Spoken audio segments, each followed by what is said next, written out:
मैंने भी अभ्युदय पढ़ा है और नरेंद्र कोहली जी के लेखन से जो मुझे प्रतीत हुआ है यही बात है कि जैसे तुलसीदास जी ने रामचंद्र जी को कहते हैं मनुष्य रूप में उन्होंने जन्म लिया और जो भी व्याख्या है वह ईश्वर के रूप में उन्होंने की है। नरेंद्र कोहली जी के जो उनका विश्लेषण है उसमें लगता है कि भगवान राम जब मनुष्य बने तो वो मनुष्य बनकर क्या सोचते थे, वैसी व्याख्या कोहली जी की है। वैसे ही शरणम ने भी ऐसी ही व्याख्या का विश्लेषण शशि कुमार जी ने किया है कि वास्तव में जब घर में जो बातें होती हैं, देवरानी जेठानी की, ननद भाभी के जो विचार होते हैं, वह वैसे मतलब हम जिस परिवेश में रहते हैं उस परिवेश की तरह नरेंद्र कोहली जी व्याख्या करते हैं। बहुत सुंदर समीक्षा के लिए मैं पुनः शशि कुमार सिंह जी को धन्यवाद देना चाहती हूँ। और अब समय है आज के इस आयोजन की मुख्य अतिथि डॉक्टर सुजाता मिश्र जी को उनके वक्तव्य के लिए मैं बहुत सम्मान के साथ आमंत्रित कर रही हूँ।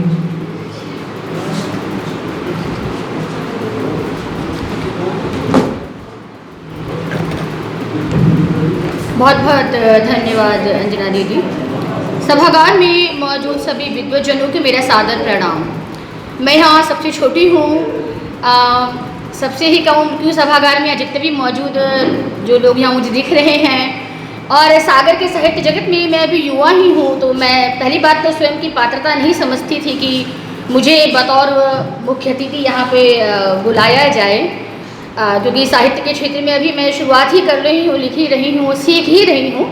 पर फिर भी जब मुझे इसकी सूचना प्राप्त हुई आदरणीय श्री आर के तिवारी जी से और मेरे पिता समान उमाकांत मिश्र जी यहाँ पर मौजूद हैं, उन्होंने जब मुझे इसकी सूचना दी, मैं विभाग में थी और मैं बड़ा शौक रह गई थी कि मैं मुख्य अतिथि कैसे बन सकती हूँ, वो भी जहाँ शरद दीदी हों और शशि सर हों।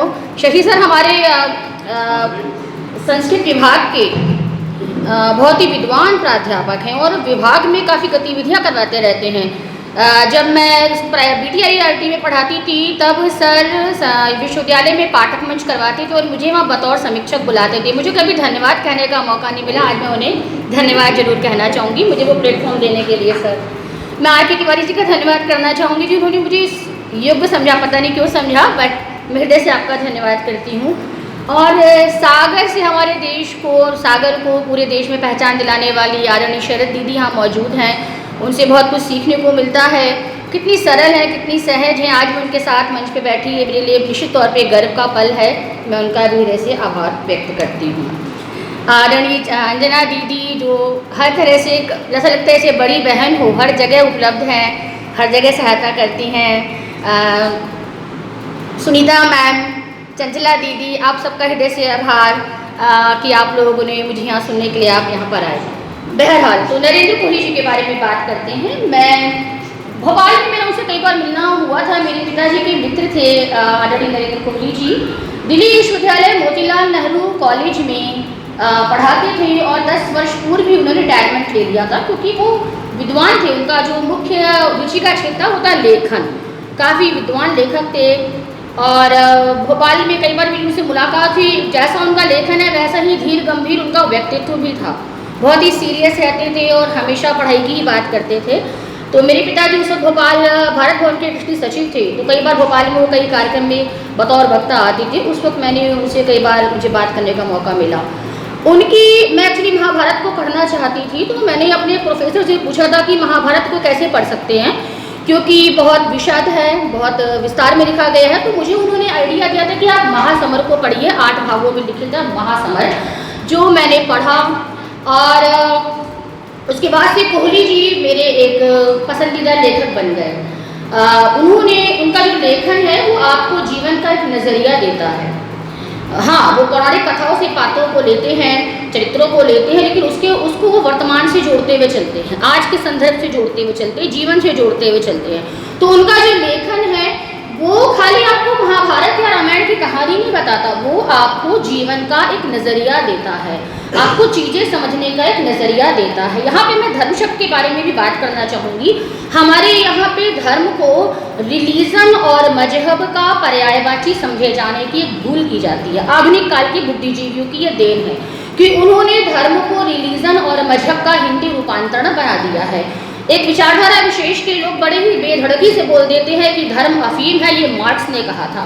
लेकिन मार्क्स जिस देश से बिलोंग करता था वहाँ पे धर्म था ही नहीं, धर्म भारतीय संस्कृति का शब्द है, वहाँ रिलीजन शब्द चलता था। तो ये मार्क्स ने नहीं कहा था, ये मार्क्स को ट्रांसलेट करने वाले किसी भारतीय लेखक ने रिलीजन की जगह वहाँ पे बड़े ही आसानी से धर्म को चिपका दिया।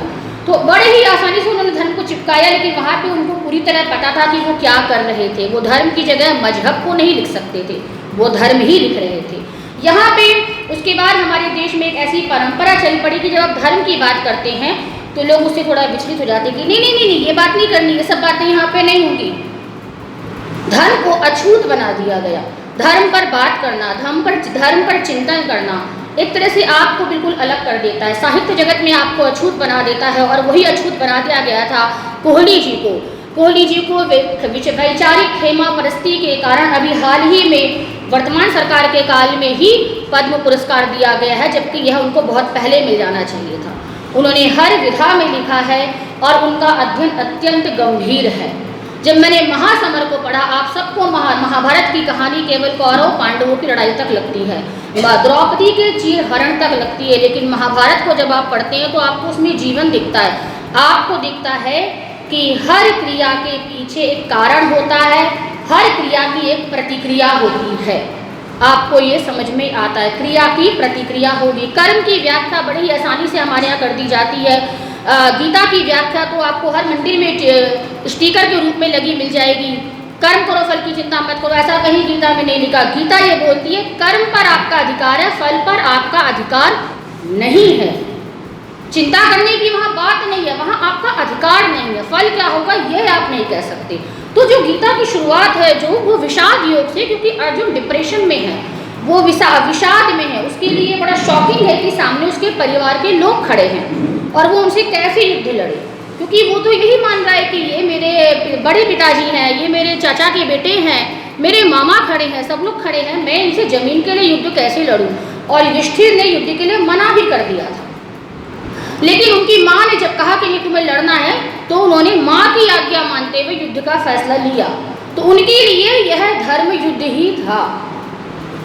लेकिन जब गीता की शुरुआत होती है तो वहाँ पे धृतराष्ट्र पूछता है संजय से, जैसे कि मैंने कहा कि संजय पहला लाइव रिपोर्टर माना जाता है जिसने आंखों देखा हाल जो है बताया। जब हम पत्रकारिता पढ़ते हैं तो संजय का एग्जाम्पल दिया जाता है पहले लाइव रिपोर्टर के रूप में। तो उसने बिल्कुल जो जो युद्ध में हो रहा था उसका लाइव टेलीकास्ट वो धृतराष्ट्र को बता रहा था। तो धृतराष्ट्र ने संजय से पूछा, धर्म क्षेत्रे कुरुक्षेत्रे समवेता युयुत्सवा मामका पांडवाश्चैव किम अकुर्वत संजय, यानी मेरे और पांडव के बेटे वहाँ क्या कर रहे हैं। धृतराष्ट्र वॉज वेरी क्लियर कि ये मेरे बेटे हैं और ये पांडव के बेटे हैं, ये पांडु पुत्र हैं। मामका पांडवाश्चैव किम अकुर्वत संजय, लेकिन अर्जुन यहाँ पे सोच रहा था कि ये तो मेरे अपने हैं। वहाँ पर जो कृष्ण थे उन्होंने उनको बताया कि अपना पराया कुछ नहीं है। वहाँ पे फिर जो कृष्ण थे, जो अर्जुन के सारथी थे, सारथी जो आपको दिशा दिखा रहा है, आपको युद्ध के मैदान में लाया है, वो जीवन में भी उनको राह दिखा रहा है। और वहाँ पे कृष्ण ने अर्जुन को समझाया कि आत्मा अजर अमर है, आप इस शरीर से पहले भी थी, इस शरीर के बाद ही होगी।